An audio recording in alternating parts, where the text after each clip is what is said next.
Pwede na ako, Kish. Kaya please ang mahabalo. This is first.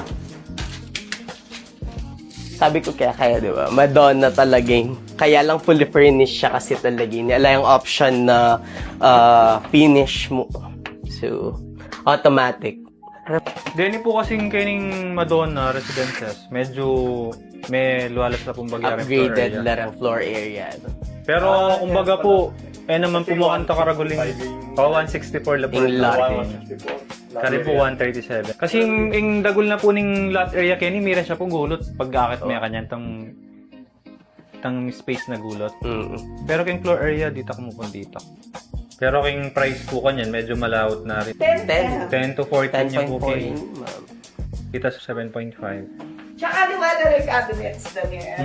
I-upgrade na po. Mas